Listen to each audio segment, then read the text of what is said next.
Bonjour à tous et bienvenue. Aujourd'hui, on se penche sur un document technique mais vraiment essentiel, le règlement départemental de défense extérieure contre l'incendie, le fameux RDDCI.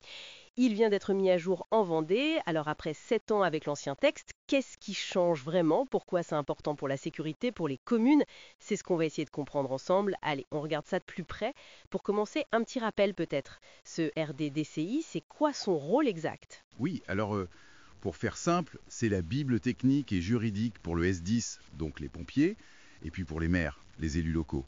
C'est lui qui dit comment on évalue les besoins en eau pour éteindre un feu, selon les risques présents, et surtout quelles solutions on doit mettre en place. Ça parle des types de points d'eau, les poteaux, les bouches, les réserves, comment les gérer, quelle taille ils doivent avoir, enfin tout ça quoi. D'accord. Et cette mise à jour, elle arrive après 7 ans de pratique. Et j'imagine qu'il y avait des retours du terrain, hein. Exactement. Et ce qui ressort, c'est cette recherche d'équilibre.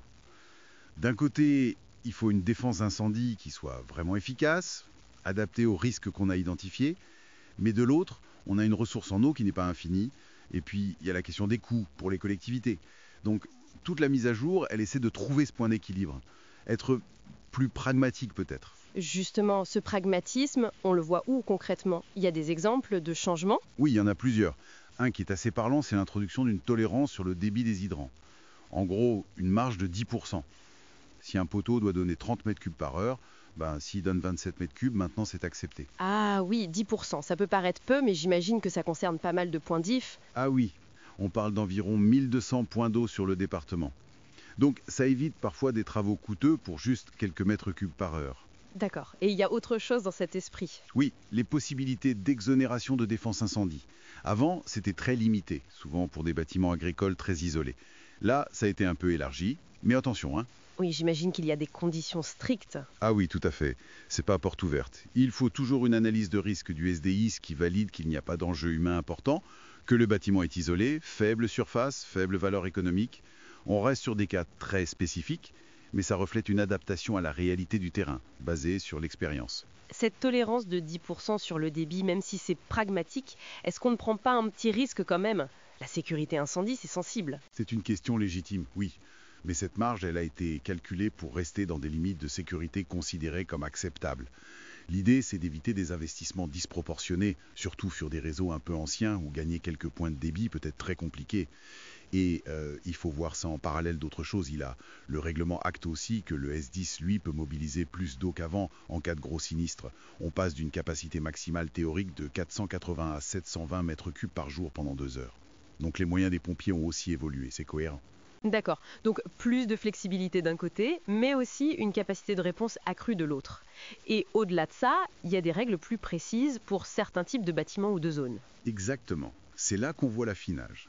Par exemple, pour les maisons individuelles, ou les petits immeubles, ce qu'on appelle la première et deuxième famille, qui ont besoin de 60 mètres cubes heure. Le règlement précise maintenant comment on peut combiner plusieurs points d'eau s'il n'y en a pas un seul qui atteint ce débit, pour couvrir le besoin. Ah oui, ça c'est concret. Oui. Et pour les zones d'activité, on fait plus de différence entre le risque industriel et le risque artisanal pour mieux adapter la défense. Les parkings couverts aussi, c'était un peu flou avant, maintenant c'est clair. Il y a des besoins en eau définis selon la surface du parking.